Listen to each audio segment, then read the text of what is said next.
Nga kufijtë e harruar të Ballkanit deri në fushat e shkatrimit në Ukrainë e gaz, po përhapet një model i ri i politikës moderne, sundimi përmes lodhjes, frikës dhe konfuzionit të qëllimshëm. Ky është kaosi i organizuar, një rend i padukshëm që pasurohet nga rrënojat e njerëzve të zakonshëm. Në Ballkan, ky model është ndërtuar mbi kujtesën e luftrave, korrupsionin e institucionalizuar dhe një ndjenjë të qëllimshme dështimi. Qeveritë mbijetojnë jo fal besimit të qytetarëve, por fal mungesës së alternativave. Shpresa është zvendësuar me përshtatje dhe qytetari është mësuar të mos presë asgjë. Në Shqipëri, Maqedoni, Kosovë dhe Bosnjë, politika funksionon si kompani private. Pushteti matet me tendera, jo me rezultate. Kur ekonomia ngec, qeveritë prodhojnë patriotizëm. Kur populli kërkon drejtësi, shfaqen armiq të rinj. Kështu tensioni bëhet mall politik. Në Greqi dhe Serbi, lodhja ka marrë tjetër formë, shoqëri të plakura, më të rinj që emigrojnë dhe pleqt që votojnë. Çdo krizë e re bëhet një justifikim për ta shtyrë përballjen me të kaluarën.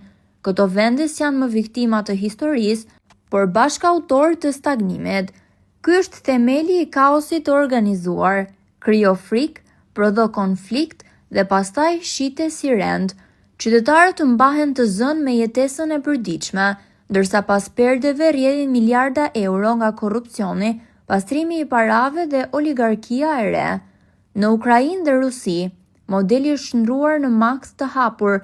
Të dyja palët luftojnë në emër të kombit, përpas uniformave qëndron një sistem interesash ku industria e luftës, oligarkët dhe propagandistët janë përfituesit e vërtet. Vdekja është bërë biznes shtetëror. Kremlini e ka ngritur kaosin e organizuar në art, shteti sillet si organizat private, ku frika është marketing, patriotizmi është produkt dhe varfëria është mjet kontrolli. Por as Ukraina nuk është e pastër. Oligarkët e saj kanë përdorur luftën për të blerë besnikëri dhe fonde. Në lindjen e mesme, versioni tjetër i kësaj loje është brutal, pushtet përmes traumës. Izraeli e mban shoqërinë në alarm të përhershëm, ndërsa Gaza jeton në kontrollin e një organizate që ushqehet me dëshpërim. Secila palë ka nevojë për frikën e tjetrës për të mbijetuar politikisht. Në të gjitha këto zona, përbashkruesi është i njëjtë, pushteti jeton nga pasiguria. Sa më i friksuar populli, aq më i qetë sundimtari. Kur lufta shndrohet në gjendje normale, çdo krim mund të justifikohet si mbrojtje. Ballkani, Rusia dhe Lindja e Mesme nuk janë skena të ndara, por laborator të së njëjtës teknologji politike, menaxhimi i lodhjes kolektive. Asnjë plumb nuk është i rastësishëm, asnjë krizë nuk është e paqëllimshme. Në Shqipëri, kjo shfaqet me forma të buta: keq informim, lodhje shoqërore, varësi ekonomike. Qeveria flet për stabilitet, ndërsa qytetari ndjen boshllëk. Korrupsioni i përditshëm nuk shkakton më indinjat, është bërë pjesë e frymëmarrjes publike. Në Greqi, ku nostalgjia për madhështinë e kaluar përzihet me ndjenjën e humbjes, elitat përdorin krizën si mekanizëm vetëruajtjeje. Kjo lodhje kolektive është aset politik. Një popull i raskapitur kërkon siguri, jo ndryshim. Në Serbi, kontrolli i mediave dhe manipulimi i ndjenjave kombëtare ruan një sistem që përfiton nga tensioni i përhershëm me Kosovën. Sa herë që rritet presioni ndërkombëtar, aktivizohet patriotizmi si valvul shpëtimi. Në Kosovë, varësia nga perëndimi dhe mungesa e zhvillimit të brendshëm krijon paradoksin e ri, liri pa pavarësi ekonomike. Kjo e bën shoqërinë të ndjeshme ndaj zhgënjimit, një tjetër formë e lodhjes.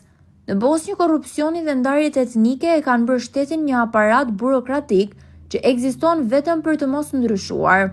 Ballkani i sotëm është një mozaik fjalësh për demokraci, por praktikisht një rrjet interesash që ruan kaosin si status quo.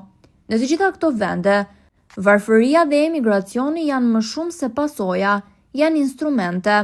Një popull që largohet nuk proteston, një popull që mbijeton me remitanca nuk kërkon reforma, kështu lodhja bëhet politik shtetërore. Në planin global, fuqitë e mëdha luajnë rolin e regjisorëve. Ata e dinë se një rajon i lodhur është më i lehtë për të kontrolluar. Kreditet, armët dhe ndihmat shërbejnë për të ruajtur balancën e frikës dhe jo për të ndërtuar paqen. Në fund, kaosi i organizuar nuk ka nevojë për konspiracion, mjafton që të gjithë aktorët të përfitojnë nga mungesa e stabilitetit. Qeverit, korporatat, bankat dhe organizata ndërkombëtare, të gjitha mbahen në këmbë nga frika e njerëzve për të humbur dhe atë pak që kanë. Ballkani, Ukraina dhe Gaza janë pasqyra të së njëjtës sindrom, sistemi global që rritet nga rrënojat e shpresës njerëzore. Aty ku njerëzit lodhen, pushteti forcohet, aty ku shpresa shuhet, kontrolli përjetësohet.